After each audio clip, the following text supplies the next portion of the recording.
Dari sejak muda, saya pinginnya jadi jenderal, bukan kolonel. Jenderal, cita-cita saya.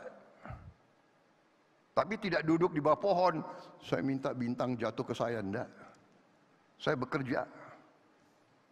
Saya ingin jadi bintang 4, ya lumayan dapat bintang 3. Ya kan? Ujungnya dapat bintang 4 juga dari Pak Jokowi. Gitu.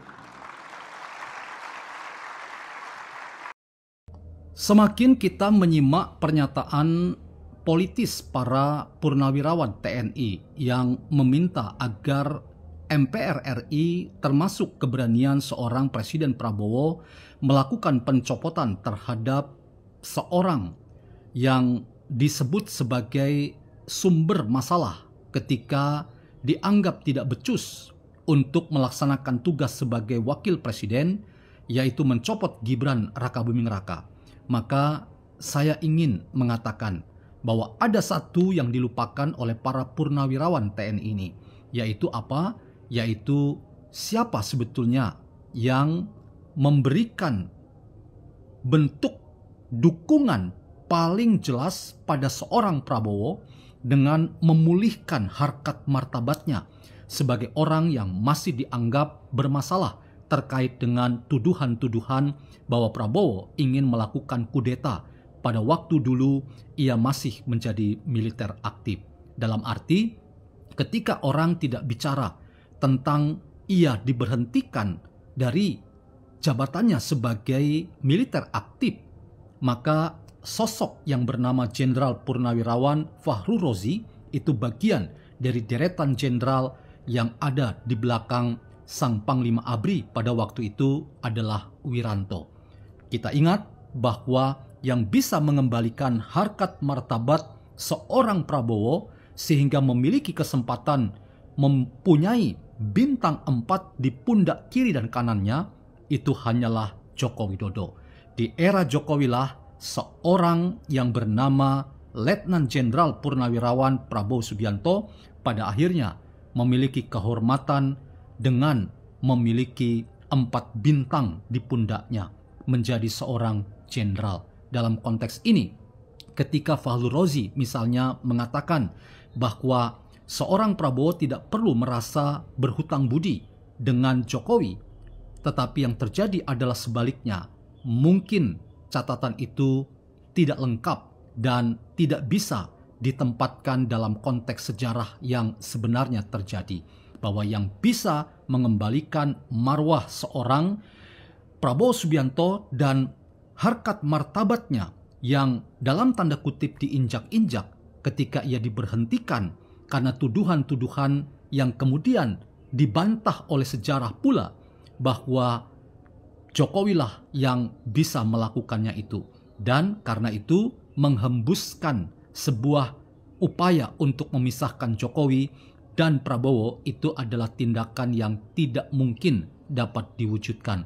Dalam konteks ini, Prabowo dan Jokowi akan tetap solid sekalipun Prabowo diderukan oleh berbagai macam badai, salah satunya adalah serangan terkait dengan upaya mencopot wakil presiden Gibran Rakabuming Raka. Teman-teman, pernyataan yang datang dari para purnawirawan TNI telah membuat wacana di seputar politik dan hidup demokrasi kita itu ada dalam ketegangan tingkat tinggi. Paling tidak main-main. Ada seratusan jenderal yang berangkat dari pengalaman mereka semua sehingga mereka kemudian sampai pada sebuah pernyataan politik. Salah satu yang kontroversial itu adalah meminta agar MPR RI bahkan juga Presiden Prabowo Subianto berani mencopot Gibran dari jabatannya sebagai wakil presiden.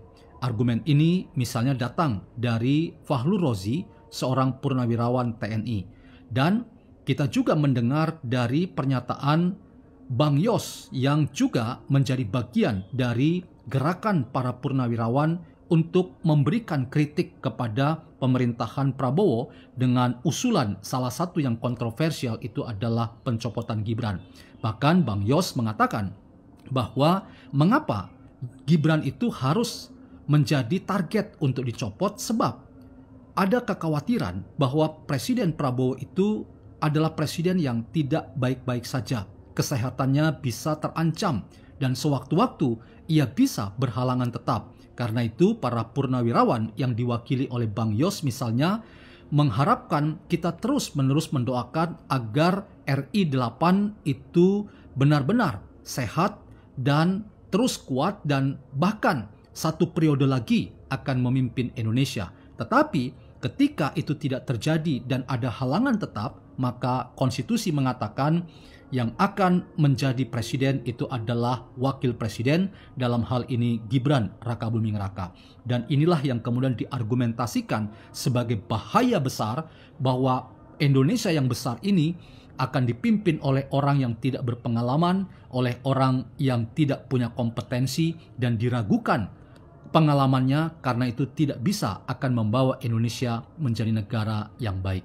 Inilah teman-teman konstruksi argumen yang dibangun oleh para purnawirawan untuk meragukan kemampuan seorang Gibran, sehingga Gibran itu salah satu targetnya adalah menganggap dia sebagai biang masalah, dan target utama dari para purnawirawan adalah dengan meminta MPR RI, sekalipun MPR RI sudah mengklarifikasi bahwa pencopotan Gibran itu otomatis juga mencopot Prabowo, dan itu berarti akan menimbulkan kekacauan atau bahkan perpecahan dalam hidup berbangsa dan bernegara kita.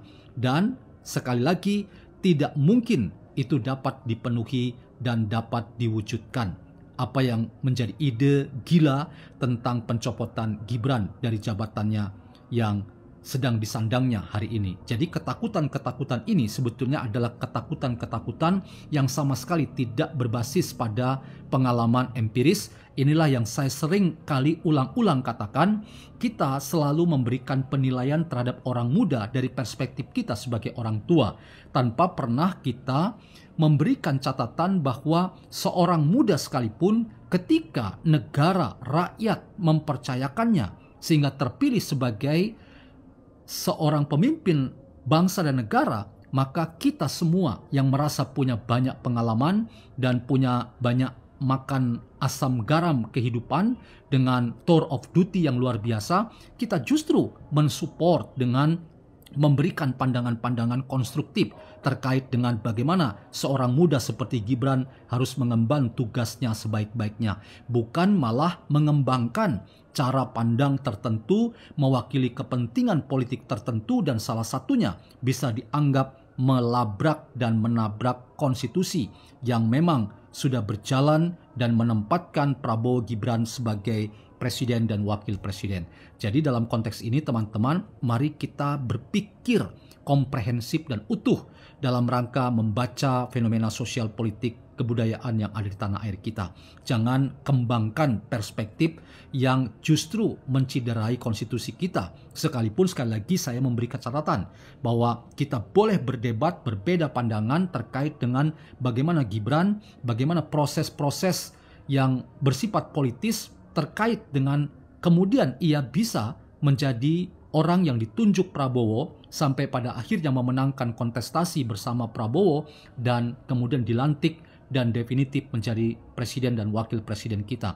Terlepas dari semuanya itu, kita seperti yang dikatakan oleh seorang filsuf dan pengajar filsafat dan ilmu politik seperti Haryat Moko, ia mengatakan bahaya besar kalau kita misalnya memberikan usulan yang ingin mencopot seorang yang sedang melaksanakan tugas yang konstitusi amanatkan, itu sama dengan kita berada pada bahaya melanggar konstitusi. Jadi ada hal-hal yang jauh lebih bermanfaat untuk kita pertahankan ketimbang kita terjebak dalam persoalan-persoalan yang justru membahayakan masa depan Indonesia yang tidak menentu ketika ada tekanan-tekanan politik yang datang dari kelompok-kelompok masyarakat tertentu termasuk para purnawirawan. Salah satunya adalah ide untuk mencopot Gibran dari jabatan sebagai wakil presiden. Saya setuju dengan pendapat Presiden Prabowo yang membela Gibran bahwa ini bukan kewenangan presiden, dalam hal ini dirinya sebagai presiden Indonesia, dan juga pernyataan tegas dari Ketua Majelis Permusyawaratan Rakyat Ahmad Muzani yang sudah mengatakan bahwa MPR tidak mungkin memakzulkan atau mencopot Gibran, karena mencopot Gibran yang satu paket dengan Presiden Prabowo itu sama artinya dengan mencopot seorang Prabowo dari jabatan sebagai presiden. Jadi teman-teman, mari kita berpikir waras, dan salah satu yang dilupakan oleh para purnawirawan itu adalah ketika mereka mengkritik seorang Prabowo yang harusnya berada bersama dengan mereka dan berani mengambil langkah untuk mencopot Gibran, bahwa ada orang yang tidak mereka lakukan tetapi yang berani dilakukan oleh seorang Jokowi adalah mengembalikan marwah kehormatan seorang Prabowo yang dulu dipecat di masa atau diberhentikan tepatnya di masa ia menjalankan karir militernya, dan ia hanya mentok sampai bintang 3, dan Jokowilah yang mengembalikan kesempatan untuk Prabowo punya kesempatan di pundaknya ada 4 bintang sebagai jenderal penuh. Dalam konteks ini teman-teman, menyerang Prabowo tanpa mempertimbangkan kontribusi seorang Jokowi itu nonsen, itu omong kosong, dan Jokowilah yang mampu tampil mengembalikan marwah, kehormatan, harkat martabat seorang Prabowo sehingga ia menjadi seorang presiden yang dihormati. Dan karena itu jangan pernah menyerang Jokowi dengan menuduh Jokowi itu sebagai orang yang memberikan sikap intervensinya terhadap Prabowo sehingga Prabowo tidak menjadi presiden yang independen dan mandiri. Jangan lupakan bahwa bukan Anda para purnawirawan yang mengembalikan kesempatan Prabowo untuk punya kesempatan memiliki bintang 4 sebagai jenderal penuh, dan itu hanya dilakukan oleh seorang yang kita serang terus-menerus, yang Anda pertanyakan terus-menerus, yaitu Joko Widodo yang membuat Prabowo punya bintang 4 di pundaknya sebagai jenderal dalam arti